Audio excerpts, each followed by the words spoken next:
First and foremost, shout out to my brother Masood. Kaf halak hamdu Allah, inshallah. No, I'm not a Muslim, but I respect my brother's religion. To him and Joseph Strayhorn and that whole ex Houston Police Department, thank you guys. I have nothing but the utmost respect for you. My brother Masood started off on his YouTube channel last year, but then he got into filming and productions and other stuff, and he only dropped one video to piggyback the C-Murd3r stuff. He was gonna do the P Diddy stuff, but like I said, he got into other stuff. So you guys will see him, but he doesn't want to do any more videos. So with that said, I have his permission. So please keep my thing green. I have his permission to run this video. So with the anniversary of my brother's death, I want to get into Masood's video. Thank you, brother. I'm gonna start from the beginning, man. You hear me? I whipped up on that Silk the Shocker. I whipped up listening to Silk the Shocker. You hear me? It ain't my fault. Did I do that? It ain't my fault. You know, I'm on that big dog. You hear me? So look, rags, normal nightclub night. Ain't nobody knowing. Ain't nobody knowing. Corey gangster C-Murd3r Miller go be in that bit tonight, or trying to get in that bit tonight. Yeah, man, nobody knowing that. So look, basically a regular night, that bit jumping, see the jumping. Yeah, I told you C-Murd3r them was thugging in, like them boys were thugging, they'll be anywhere. I saw him, Soldier Slim, and Matt at the DMV prior to this situation. Yeah. So look, now mind you, man, the man out on bond at this time, I think. Yeah, so look. We whip up to this bitch, listen to Silk the Shocker, ironically. So we are, me and my little partners, we going that bitch. We about 4 deep. They when we're selling drugs, trapping, and we'll run to the club because it's close to the hood. So we'll shoot here, come have a drink, and shoot back to the hood. I ain't really missing nothing. You know what I'm saying? A cell call, nigga can shoot right back to the hood and catch them, like, you know. So this is our little spot that we'll go to. You hear me? So look, we came here, eased off in this bitch. So look, we in that bitch, yeah, cutting up. Pussy real nigga, you don't wanna go to war, you know, shit like that, you hear me? With a real nigga, real nigga, you know, that was them days. So look, some kind of way, man, I ran back to the car, cause ain't no smoking in there. Mr. Norman ain't never had no smoking in there, so ain't no smoking, so I run to the car, you hear me? To come roll the weed, like hit the weed and shit, on some junkie shit, you hear me? Man, I'm gonna hit the car, I'm gonna hit the weed. So look, I'm outside in the car. All this pack, all Plank Road pack, all of the neighborhood pack, woo, you know. The car was like way over there somewhere, you hear me? So look, like down there, quarter mile. So I went and hit the weed. So look, I coming back, walking up to the door, I see not only a lot of people like bunched up, cause the door been open, it ain't like no, you know, the line long or nothing like that. I just left the line, it was flowing smooth, everything was fluid. So when I'm coming back, I see like a bunch of people, not only a bunch of people, I noticed tall people. You know, like damn, like I'm thinking basketball players. Real shit, real shit. Remember the moment like yesterday, so look. So I'm walking up. I'm looking, I hear the commotion, but I'm still walking to it. That's how crazy nigga was. You can see them people arguing or whatever, the commotion. I'm walking up to it, yeah. So see, murder. You saw the foot, whatever the footage, when he's slanging that bit like this, you saw, look the footage up, ain't no rain. Yeah. So when they made him do that, yeah, I'm like this here, he coming out that bitch running, slanging that bitch and running out that bitch like this here. I'm right on side, I'm outside. If you look at that bitch, if you get the footage from Mr. Norman, you will see me by the car ducking it. You heard me running, yeah. So look, I was here that night, man. C-Murd3r could have killed me, man, that night. Yeah, C-Murd3r could have killed me that night, man. You know what I'm saying? They made him do it or whatever, but... Yeah, keep that there, you heard me? You know what I'm saying? The 4-4. We got choppers inside the shit, but we can't bring them out because all the kids in this early law shit, you know what I'm saying? But this side go down right here, we represent for my nigga Joe. CP3, body, you know, this is real, man. That mean protection, that mean retaliation, that mean you gotta live by the gun, you did, you gotta die by the gun, you heard me? Like I'm real with it, you know what I'm saying?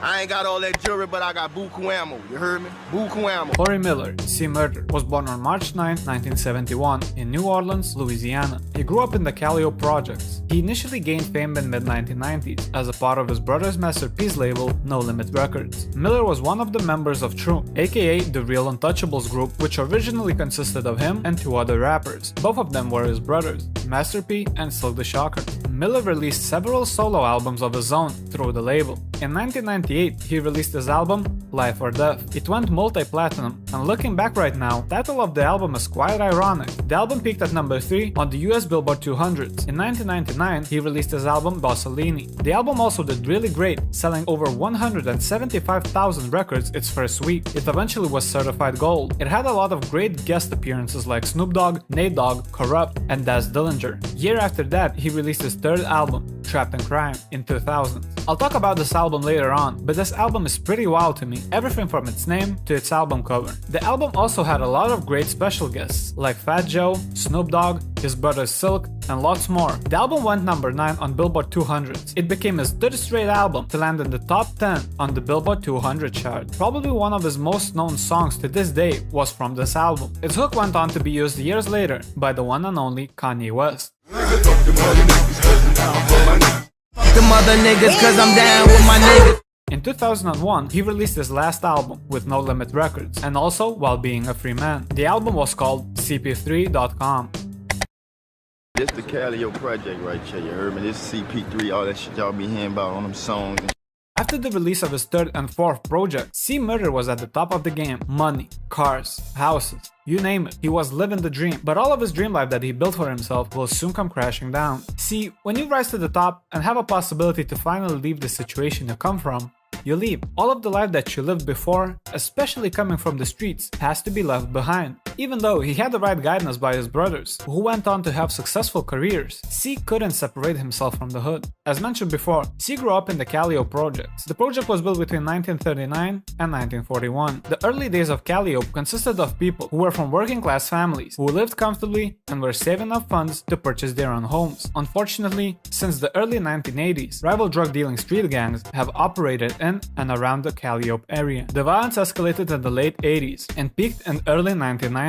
From 1994 to 2004, 88 people were killed in the Calliope projects. Throughout the early and mid-90s, it got so bad to the point where Calliope projects got a nickname, murder capital of the United States. It had the highest per capita homicide rate. And I'm saying murder has to sing. I'm gonna be a young killer with a lot of sense. When I do my average, you better behave before I shoot you in your head. Cut your shit up, put it clean in a microwave. But even at this point, Corey would still consider this his home, no matter how bad it got. One of the benefits of living in a project is then hurricane time, you ain't got a trip because them bricks ain't going nowhere, you heard? You ain't got a trip. He didn't want to leave his past friends behind. He said he would have felt like a traitor, turning his back on his day ones. He was a real dude, but all of this realness will be the main thing that lead to his downfall in the end. If you down, you down. You my nigga, you my nigga. If you ain't, you ain't. That's just how the fuck it is. See what I'm saying? Ain't no bullshit in a nut. So y'all gonna just see. Look in the nigga eye and see what a nigga about, you heard? In an interview, his brother Master P mentioned that at the peak of his career, even while having mansions at suburbs, cars worth millions of dollars, C would still go back to the hood just to chill and do whatever. He even bought himself and his friends an apartment there just to chill. Being in the hood more than I be anyway, you know, still trying to do what I gotta do. So why not have my own spot there still, you heard me? It's 2-bedroom, 2 stories, 3rd floor Calliope style. He loved the hood, and the hood loved him. He was acting and doing all the things he did before becoming platinum album selling millionaire hip-hop superstar. Being in this environment ultimately led him to get into more and more trouble. I'm just like them, see what I'm saying? Ain't no motherfucker coming back, nigga ain't never left. Shit be with you. Take a nigga out the hood, you can't take the hood out the nigga. See what I'm saying? She murdered a real person because he hang with my people in the cut. You see, one love, you know what I'm saying? True soldier to the gang. Cause you know, C-Murd3r, you know he do everything. It be like love. You know, he don't forget about us. Party with us, do everything with us. He don't forget. Smoke with us, chill, drink, we do, you know, we do everything. It's like he one of us, he a part of us, you hear me? He true for real. TRU to the gang, you hear me? Corey Miller, known to many of you as C-Murd3r, has spent more than a decade in prison.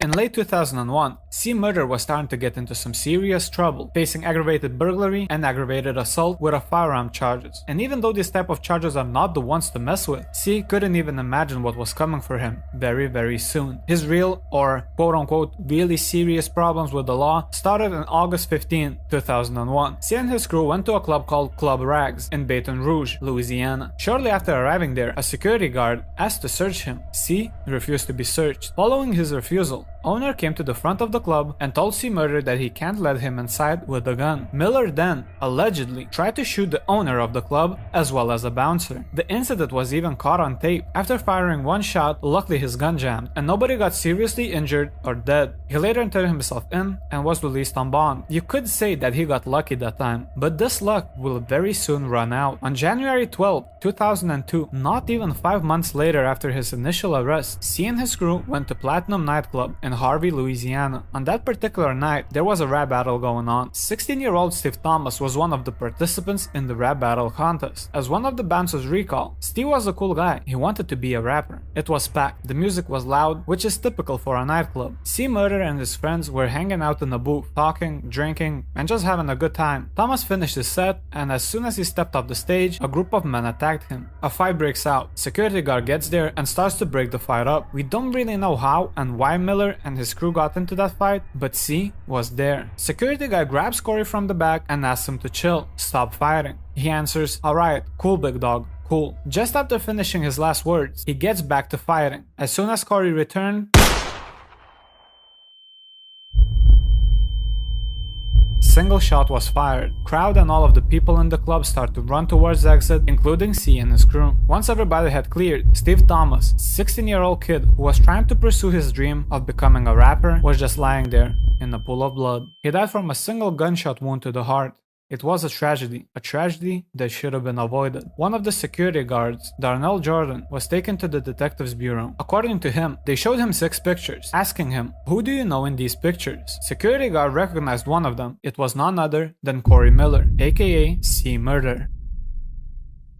After recognizing one of the 6 people, according to the security guard, he was asked to sign a paper. He thought nothing of it, signed, and that was it. He was released. But what Darnell didn't know is that police tricked him into signing a paper, which confirms that he saw C-Murd3r pressing the trigger and killing the innocent child, eventually becoming one of the key witnesses in the case. If the previous time he managed to get out on bond without anybody getting killed, this time it wasn't looking good for C. And if you think that after all of this ego and anger getting the best of you in not only one situation but now 2, which even claimed an innocent child's life, you would get some sense in your mind and at least lay low, you couldn't be more wrong. 6 days after the shooting happened, on January 19, C-Murd3r was arrested, and maybe somebody would like to take a guess where? It was at the House of Blues in New Orleans. Not the club this time, but close enough. Once again, he was causing disturbance there. They got me at first with a guilty verdict, but you know they did it wrong.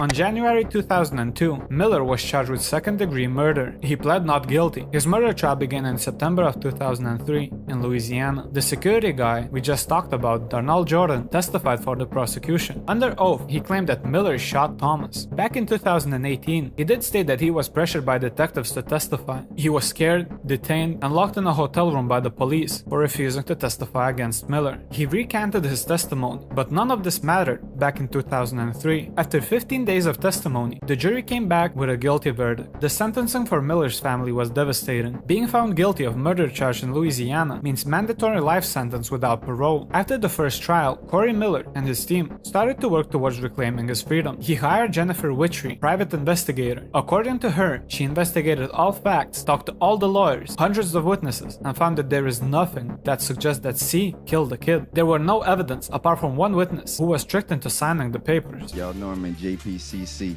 They got me at first with a guilty verdict, But you know they did it wrong. My spirit's up, my people behind me, you heard me? Pray for me and everything will be cool. While investigating the case, they discovered that prosecutors improperly withheld criminal background information on 3 of their witnesses. New trial was granted by the judge in 2006, following these new foundings. After serving 3 years, Corey not only got one more shot to prove his innocence, but also granted him house arrest till the new trial. He was allowed by the judge to promote his new, yet-to-be titled CD and his novel, Death Around the Corner. All the visitors, including reporters, must get a permission to see Miller from the judge. He wasted no time outside, and while awaiting retrial, he released 3 albums: The Truest Shit I Ever Said in 2005, Screaming for Vengeance in 2008, and Calliope Click in 2009. Remember when at the beginning of the video I mentioned how his Trapped in Crime 2000 album was so insane to me? Well, maybe now you understand why. Imagine being a judge, police officer, jury, or anyone for that matter, in that court, and hearing the guy who is charged with the murder and trying to prove his innocence is also the same guy whose rap name is C-Murd3r, has countless of records and albums, all of them talking about the crime, killing people, quote unquote being trapped in crime, album covers featuring him sitting in a jail cell, a whole album dedicated to his neighborhood, murder capital of the United States, and much more. Also, remember that shooting in 2001 at Baton Rouge, where Miller fired one shot at security guard and club owner, but saving himself from killing somebody when his gun jammed? Well, in 2009, on May 27, C pleaded no contest to 2 counts of attempted second-degree murder. He was found guilty and sentenced to 10 years in prison, with credit for time already served. Back to his shooting case, Corey Miller's retrial began in August 2009. At the retrial, once again, Darnell Jordan claimed under oath that C-Murd3r killed Steve Thomas. When prosecutors asked Jordan who killed Thomas, Jordan answered, C-Murd3r.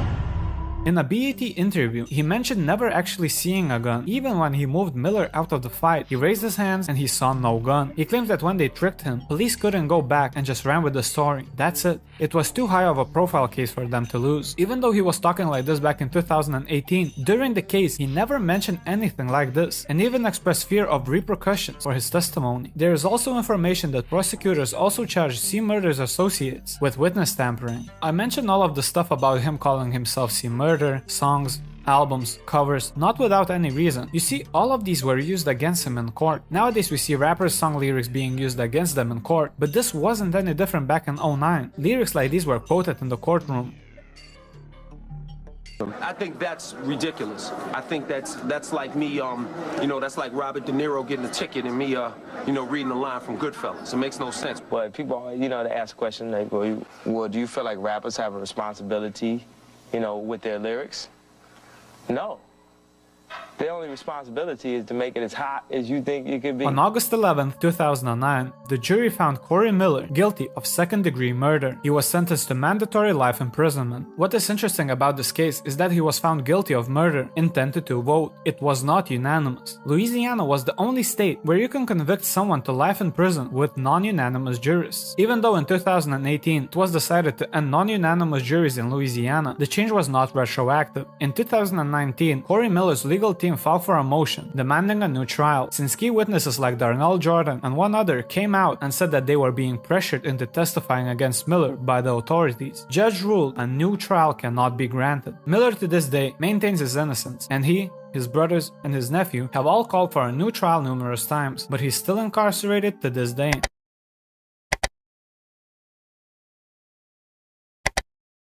From coming up in the projects, fighting every day to survive, to becoming one of the biggest rappers, selling multiple thousands of records, and doing it all with your family, to getting all of it taken away, Corey Miller, on January 12, 2002, lost everything. Not only cars, money, houses, jewelry, but his family, his future. Seeing his kids grow, teaching them how to ride a bike, and most importantly, his freedom. And it was all for what? Ego? Anger? Fun? Surrounding yourself with that type of environment will lead you only to 2 places, either dead or in prison. Miller had all the needs to move on from his past life, from monetary point of view to his support system. His brother Master P is a perfect example, and he tried to help him a lot of times. But as he perfectly said, I love my brother, but he's his own man. He is his own boss. You have to deal with the consequences that come with you. He made this decision multiple times before the tragic event, and now he had to pay the price. I know that there is a lot of controversy about the sentencing, police doing shady things on their end, like pressuring people to sign in papers. C-Murd3r's associates being charged with witness tampering. But regardless of all of that, what matters the most is that a 16-year-old kid lost a life that day. Parents lost a child. They won't be able to see him grow, graduate from college, or ever meet his girlfriend. During the Miller's sentencing, the victim's father said, "I'm not rejoicing. I feel bad for Miller's family, but at least they can see him. What have we got but a gravesite and a photograph?" These words coming from a parent is nothing more than heartbreaking. This story should serve as a lesson for every young man. Rest in peace, Steve Thomas.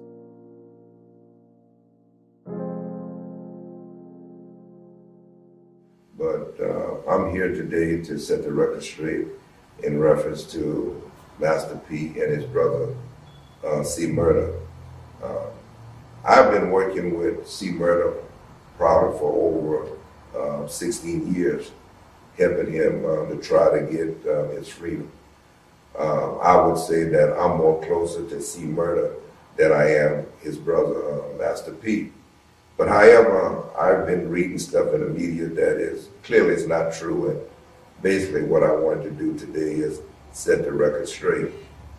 I can clearly say there are many things that Master P have done for his brother, C-Murd3r. And the reason I know is because I've been involved. When it comes to attorneys, I've been involved.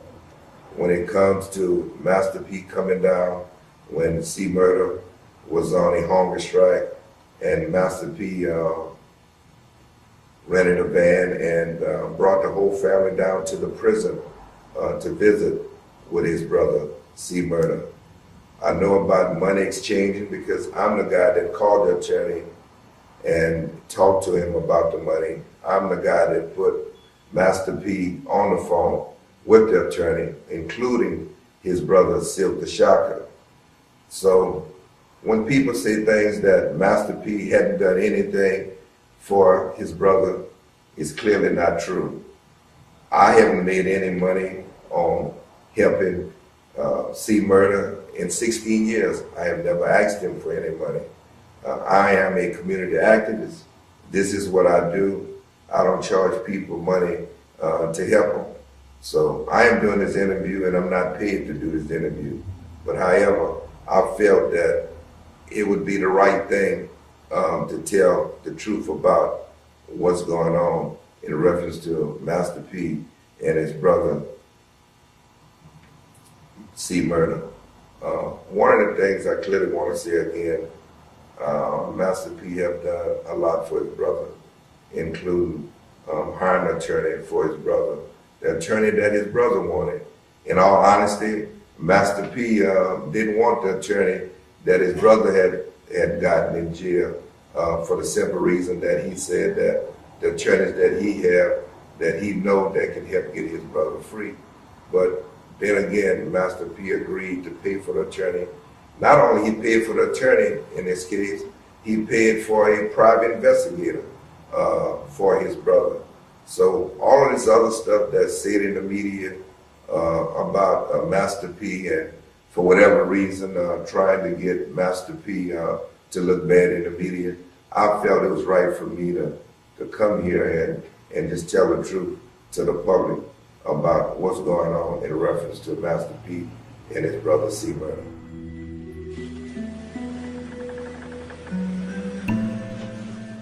So this probably was one of the hardest things I ever had to do.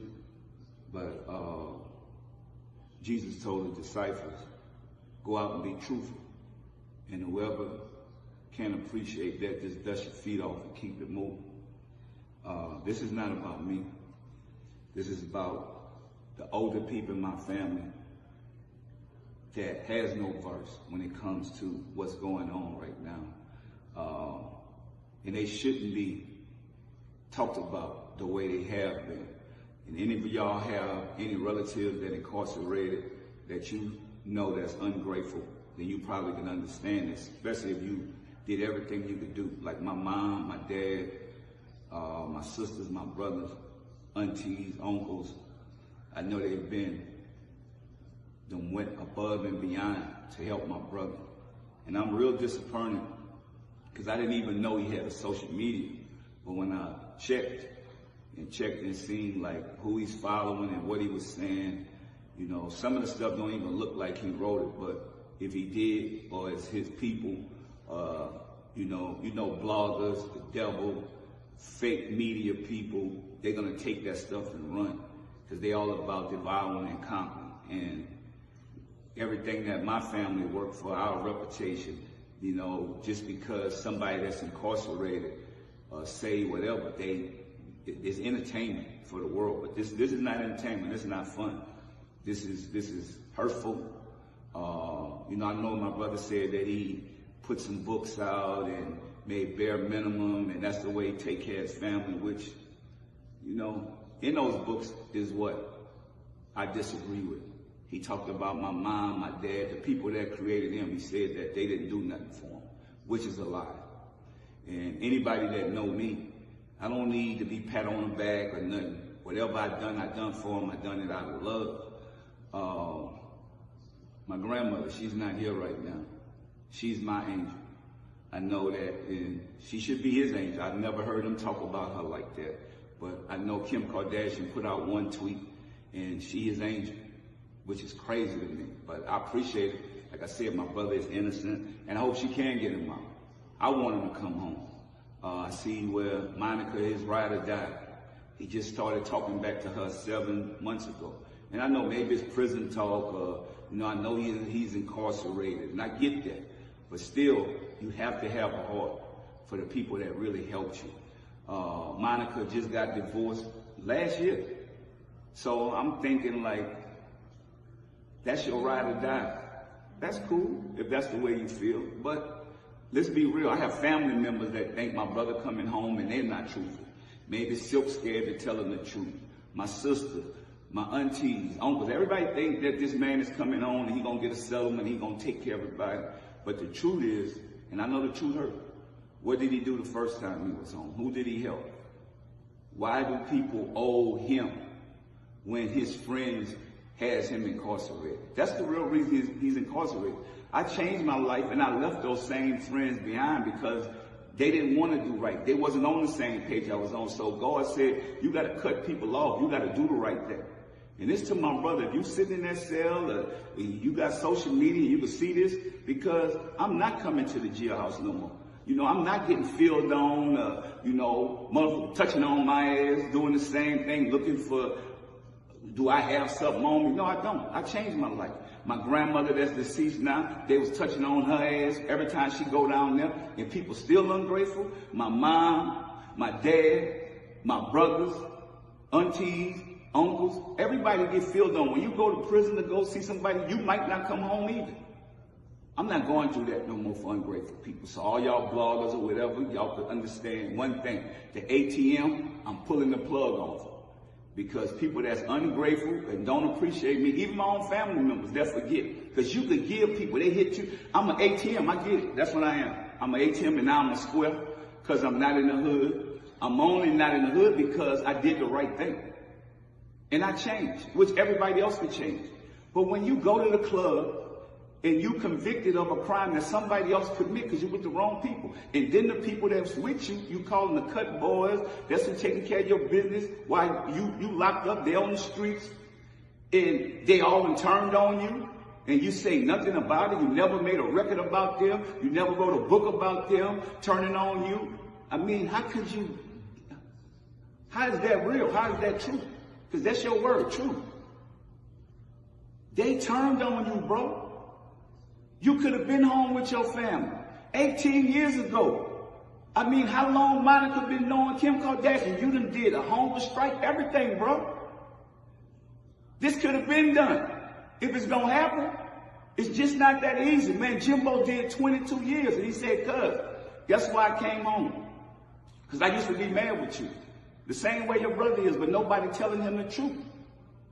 You paid for lawyers and did all this stuff, we get it. But he said, guess what? My seller told me, you mad at people, what have you done for Pete? Have you ever made him a card for his birthday? Have you ever sent him a Christmas card or made him a belt, anything? Nobody never done that, because people always say, where do you get the man that has everything? What about just love? What about a simple thinking? Mac family called me and said, Thank you, Master P, for talking about my son's story in No Limit Chronicles. It made a big difference. Hopefully my son will come home soon. So that's integrity. That's people that have humility. I'm focusing on giving back to underprivileged communities, helping the next generation with education, helping the elderly. That's what I'm doing with my resources. I'm not wasting it on no more on family members that's ungrateful. I know that's why millionaires and billionaires say, you know what, I'm gonna give my money back to charity. I'm not leaving it for ungrateful family members. And I never thought I'd feel that way, but it's the truth. So people don't have to worry about me and what I'm doing or what I work for. When you look at my grandmother that's not here, I had to pay somebody to get you to her funeral, which is crazy, and you forgot. Everything costs money. Other people are spending their money and you're not thinking about, even if somebody say they know the date, but they done told you 100 times, yeah, that's love, bro. These people who you put your trust in, your friends, they only there for the publicity. When the publicity over, nobody's gonna help you or nobody's gonna be there for you but your family, us, the ones that love you. So, bro, wake up. If you get a second chance, man, be thankful. Thank that man up above. You know, how a lot of people say, man, C-Murd3r innocent, man, he ain't do that. Wine Flowers did it, right? Wine Flowers, born in the Catio, moved to the 8th Ward, and then came back when he got a little older, I guess, he started back hanging in the yoke. So a lot of people be like, yeah, he out the 8th Ward, but you know, but he on that Catio flag. So the Catio gonna take a hit on this one right now. Now, for those who don't know, Wine Flowers, you know, Katrina, he shot to Atlanta. You know, they out there wilding, doing their thing, got caught up. Now he got a life sentence and whatever in Atlanta prison. He doing his thing in Atlanta prison. You know, running it, doing what he do, getting his money, whatever. Repping that NO. Repping that Catio flag. Now, Wine Flowers and C-Murd3r is real tight. Wine Flowers was dead at night when all this stuff happened, I guess. Whatever. I don't know. Wine Flowers write a letter. Well, first, Wine Flowers, when C-Murd3r was going to court, Wine Flowers was supposed to testify for C-Murd3r. C-Murd3r lawyer wouldn't put him on the stand. C-Murd3r don't know what's going on because C-Murd3r really not no street dude. So C-Murd3r started hanging with the gangsters later on. But he's from the Catio project, but now he don't really know what's going on with this stuff. So they don't put Wine Flowers on the stand. Now, Wine Flowers got a Buck Rogers numbers on all that in Atlanta right now, right? So Wine said, you know what? I'm already hit. I'm done. See a big dog. You know, go home, get some money, make sure I'm good. All right, look, write a letter to the people. Look, I did that. The DA say, okay, you did that? Tell you what, we willing to accept your guilty plea, but we want the death penalty. And this is what Wine Flowers said, y'all. You're the one that killed this victim in this case. No, I was not. So why did you lie about doing it? Derail the trial. How do I know you're not trying to derail my investigation? That's when stepping goes wrong. Some people just talk about that death penalty. Why is it timeout? Nah, I was just playing. I didn't do that. I just said that just to mess up the trial. So listen. From this piece of evidence right here, them people see there's a lot of games being played, there's a lot of lies going on, and at the end of the day, that don't look good for C. Because now it's back to C did this. Now, even me was riding with, man, C and nah. Was it Wango? He's the C's now. Was it really Wine? He got timing. But Wine then recanted. Wine, them people tell me about sticking that stuff in him. Wine said, time out. I do life because I'm still alive. But trying to put me to sleep? Nah. We ain't doing that one. Wine said, nah, we ain't doing that. Dale, you ain't about to put me to sleep, Wody. I ain't going out like that. That boy told the people, nah. Man said, well, how am I gonna believe you now? You said you didn't whoop me. He said, because I was lying. I just want to mess up C-Trial. I just want to help him out. Now, as far as the victim brother telling me he got paid, I don't know nothing about that. He don't know nothing about that. So I don't know why he bring that up. But as far as the proof, because here's the thing. Whenever the victim's family involved, whatever the perpetrator do, the one who's charged for it, the victim family have a right to know everything was going on. They got a right to be in court. They got a right to be at the sentencing hearing. Your parole, they're going to be involved in everything going on. So they're going to get all this information. So he had the information, and he posted the information on the little video he did, the victim brother. He put that at the end. That's where I got it from. I said, whoa. Was the one that recanted their statement. And the other one was C-Murd3r's right-hand man, a bodyguard, Wango. And he told you that?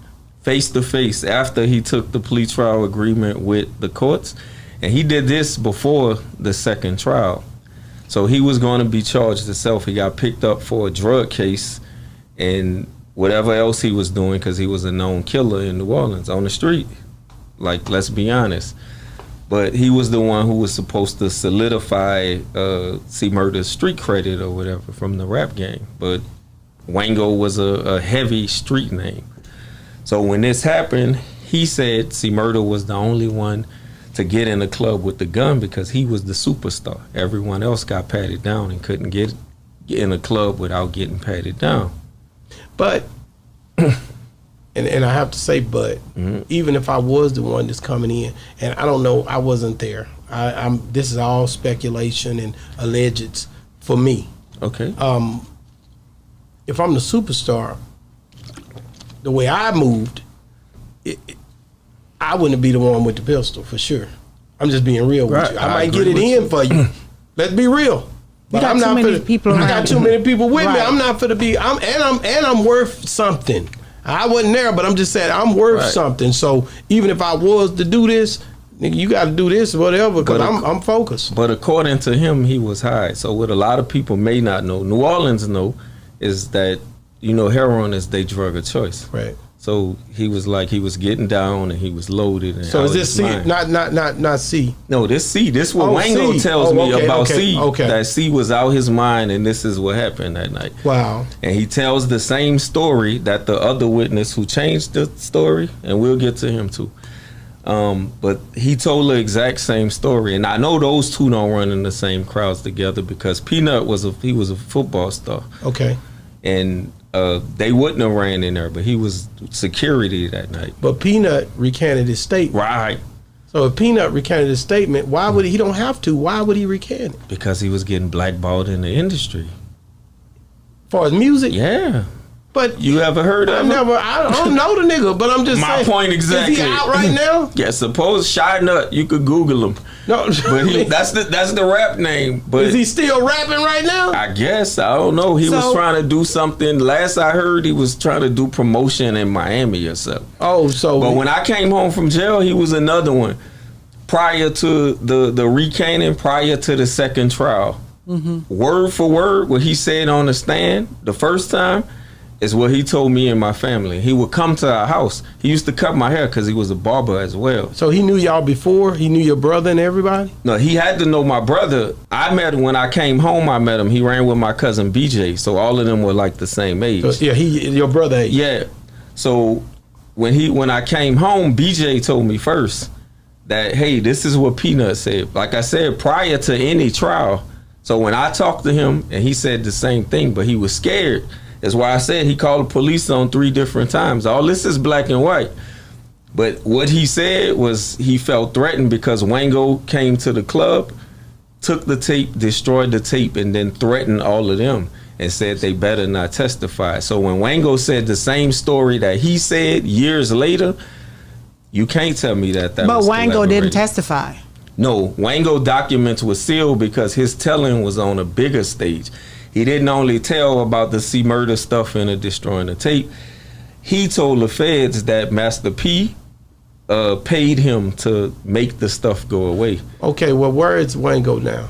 Wango's dead. He got killed in 2018. How did Wango get killed? I don't know the story, but supposedly the streets would say that it's related to this stuff.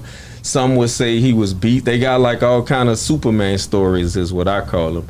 But from what I gather from the DA and the lead sergeant, because we were all told when it was happening as well, that he got shot in the back of the head and then decapitated. So whoever shot him had to know him, because you're not going to drive around with someone that you don't know. And at that distance, so it had to be someone that he knows that shot him in the back of the head. Wow, this is stuff that like I said, you almost don't want to be synodized in conspiracy theory, right? But it's sealed. The documents were sealed until he got murdered. Once he got murdered, they unsealed the documents. Yeah, but and that's when you started believing. That's because before that, because you were hearing all these different stories, you didn't believe anything. But once it became unsealed, that's when you started believing. I believed it because even when it was sealed, the family knew, because the DA always got to tell the family. Okay. So I believed it when I came home, and Wango said the exact same story that Peanut said. And then the first trial, and I want to clear this up too, because it's a huge misconception that it was a hung jury in the first trial. It was not. The first trial was a 12-0 conviction, guilty. But it was overseen by the lady Martha Sassoon, who granted him a retrial because she said the witnesses, I guess something the DA was trying to hold back. So when Wango told his story about C-Murd3r with the gun and them throwing the gun away, he also said that Master P allegedly gave money to this judge. Now here's where the conspiracy come in, because I was like, I don't know how much of this is true and how much of this is street talk, but it was enough to get the feds involved to look at P. Is why P didn't come to the second trial. But so the same judge that was on the first trial is the same judge on the second trial? Negative. No, she stepped down. Yeah, she stepped down and she resigned, and then they had a new judge. Well, let me ask you this: Peanut and Kenneth Jordan both came forward and said that C-Murd3r was innocent, right? Right. But you saying Peanut? Did you know Kenneth Jordan? Yeah, I know Peanut personally. Okay, but did you? I don't know. I'm sorry, Darnell Jordan. Peanut. Kenneth Jordan, I don't know. You don't know Kenneth? No. You never talked to him? I never talked to him. But he was there that night too. Right. So them two, except for Peanut, recanted his statement, said one thing, and then did he come forward and say he was innocent first? No. So Peanut, I guess whatever the show is, the what is it, Reasonable Doubt show or whatever. When I watched the show, because they was like, oh, C-Murd3r gonna be on there tonight, so I was like everybody, I'm tuned in. Like I said, I'm still a fan of the music. So when I'm watching a show, because Peanut had been cutting my hair and we had formed a relationship at that time, I called his cell phone and I'm like, bro, what the, like everybody else. And he said he was innocent on there. On the show. On the show. And but that's not what he told you before. Yeah, or after. I'm about to get to it. So I call him on the phone, and as God is my witness, this man tells me, bro, that's Hollywood. Is a difference between real life and the entertainment world. And I was like, it don't matter. So your entertainment world interfering with my family's peace. So talk to me like man to man. And what did he say? And what he tells me is it's not going nowhere. He was trying to, whatever the single was, I think at the time, Morero or something, that he was getting blackballed in the industry. And this is out his mouth, that he was getting blackballed in the music industry. And then he went on his IG page, I think since it's been cut, but then he went on a free C-Murd3r rant because everybody was calling him a snitch. And I was like, I understood after being pissed off for the night. I was like, I understand, like he want to get on, but that's what he want to do. But if that's the case, you would think that right now he should be up in his music. Correct. If that's the case, right, everybody should know who he is, but nobody knows. It's not like that. Right. So that throws an arrow into that. So his word going back and forth like that is, no matter what, is really not trustworthy in what the only one that cannot do, right? And keep in mind now, he testified at both trials, so you can say you got tricked the first time, let's assume you don't know any better, like the most of the world here when it comes to this stuff, and you were tricked the first time. You're not going to tell me that you got tricked into saying and doing the same thing the second trial. So for him, it was just entertainment and trying to get the snitch name off his back. Me as a grown-ass man, I don't care what you call me, and I got kids now. That's who I'm here to live for. So other than you bringing trouble to my front door, I don't care what the rest of the world think. You know? So on the second trial, did they recall all the witnesses and everybody physically to the second trial to testify again? Yeah, and they brought Wango documents in, but Wango didn't physically want to testify because whatever the feds had in their trial, which I found out later was the stuff he said about Master P and a record company being funded by Richard Pina and all of that stuff. So why wouldn't he come personally and say it? I don't know. Like the documents were sealed, remember, for the second trial. Right. But I guess he was, anytime something happens in the feds and a document seal is usually a high profile case or a high name case. And people say, okay, I don't want to be known as a snitch. But everybody who's been in the feds know that the feds only seal those documents if you play ball. Right. I was reading something and it was saying that on the second trial, some of the witnesses, they had a recording that they weren't there personally. They had a recording of their voices from the first trial that they weren't actually there on the second trial. One of the girls, so the girls, and I think I talked about that, she had urinated on herself. She was scared. So she told the detectives that C-Murd3r did it, but when it came to trial, she said, no, it wasn't him. And that people were trying to make her testify, but she urinated on herself. And when she saw my dad in the hallway, she told my dad she was sorry and she was crying. And my dad understood. He was like, because all of them was getting threatened. Were you there that day? To get relocated. Oh, the second trial, right? No, that's the first. No, yeah, that's the stuff I hear from the first trial. No, I'm talking about the second trial, that they weren't there the second trial. No, they weren't there. The second trial, I was there the whole time. Yeah, that the witnesses weren't there. The only person was there was his family, and Mia X was there. Right. And his immediate family. But I'm like, why weren't the witnesses there the second time? I don't know. The girl didn't show up. Peanut and Kenneth Jordan was there though. The second trial. Kenneth said he was innocent again. No, on the second trial, Kenneth said he was guilty. They both said he was guilty. On the second trial? Correct. They didn't change their statement until 2016, 2017. Like I said, when he was trying to break into the music industry. So the thing is, to come back like that and to keep these changing the stories, it's crazy. Yeah, but you know what happened with him? Like I said, I don't know him personally, but I'm going by black and white. So every time something happens, the DA calls us, the family witness protection people call us every time something happens. So Kenneth Jordan's child passed away. I don't know what the circumstances of it, but the child died. When the child died, he called the DA. Because he wasn't going to testify at the first trial. So when his child died, he said he know how that feels to lose a kid, and he wanted to do the right thing by testifying. This is why he came to the second trial. Ron Flowers came forward and said that he committed this murder, right? Correct. Ron Flowers, then did he recant it, or did he?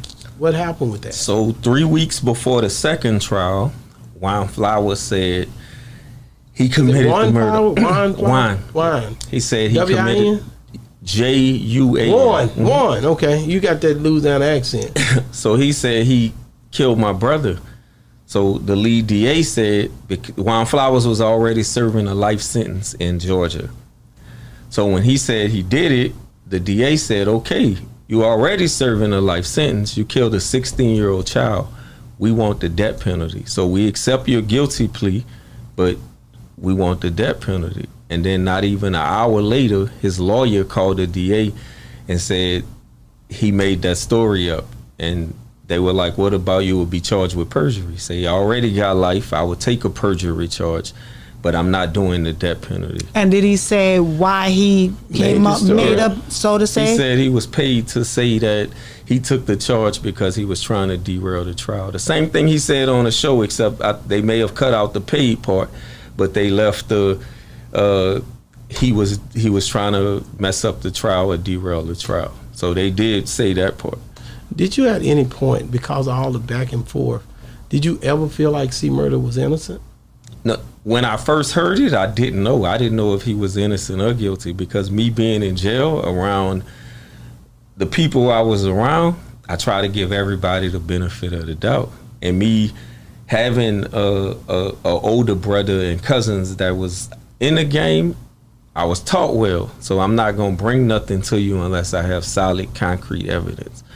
So I never made up my mind if he was guilty or innocent. I even told my parents, I was like, well, we really don't know. So even after the first trial, when he was found guilty, because I was still in jail, I said, hey, I don't know. When I came home and did my own research, and now I got your own friend Wango saying the same story that Peanut said, and those two don't run together, I was like, no, this is the truth.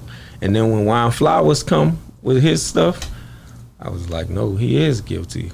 But Wine Flowers, again, what he say he was paid, or whether there would be some kind of, there's no evidence that he got paid or anything. No, I don't think he's serving a life sentence, so nobody looked into it. The feds try to look into the other stuff, but I don't think that went nowhere. You see what I'm saying? Because that would have been a paper trail, or that would have been something. If there's no evidence showing that he was paid, it's hard to, because that would pretty much seal the deal. Something was wrong. Nobody has really ever caught, and I know you're gonna say, well, it moved different in the streets, but there's been no evidence of anybody from the Miller family paying anybody that they could put their finger on, right? Right. You see what I'm saying? There's nobody has said, yeah, these people that's talking, saying this and saying that, have never came forward with evidence saying, here, this is the proof that he paid me this. Right, but it's hard to refute if these are your friends. Like, but you see where I'm coming from? Got you. I understand. You would think, because so many people in the rap game get mad at everybody. We know that. After 20 years, because that's how long it's been now, right? In 20 years, for me, being a dude that kind of people are flaky, bro. You understand what I'm saying? Something should have been done popped up. To me, that's just my thinking. If something should be done popped up, whether it be some kind of way to really say, hey, I know for a fact this here is it. You know what I'm saying? Now I know, but the black and white, I want to get in that paperwork, because I want you to tell me why the paperwork gives you this much confidence. It's just the same stuff I just told you. That you just said, okay, in paperwork. Yeah, it's just the same stuff in paperwork. But I got a question. I got you now. Because I got a question. Because we've interviewed a lot of people from New Orleans, not really about this case or anything like that. But I hear a lot of people from New Orleans say that Louisiana justice system is so corrupt. In so many different cases, how many times people get wrongly convicted, or the prison system is terrible, or just people, they railroad you, all sorts of stuff. And I've even heard of cases where somebody, because you're in a public figure, they will not say railroad you, but they'll use you over anybody else just to make an example, whether for their own political endeavors or not. Do you feel like that could be a possibility? Well, anything's possible. I'm not naive, and I'm not gonna come on here and say, like I said, I wasn't there that night. Right. But you can't tell me these are your best friends. These are guys that you cut for, that you say these are your brothers. So if these guys saying you were the trigger man, regardless of anything else, like, that does it for me. Okay. I want to move forward a little bit, because of all of the campaign you had to really endure, like all of the Free C-Murd3r campaign, from whether it be from the Miller family, whether it be from Kim Kardashian, Monica. These are high profile people, right? And I see on that TMZ segment that Kim Kardashian and you went back and forth. Just kind of break that down to me and explain to me how that even happened. Because I don't, like, to all of them, I don't think they read the case. they going by, I'm assuming, what he told him. Because if you read this stuff, you're not gonna, like I said, you can defute that if nothing was with a paper trail, that they wasn't paid the money, whatever.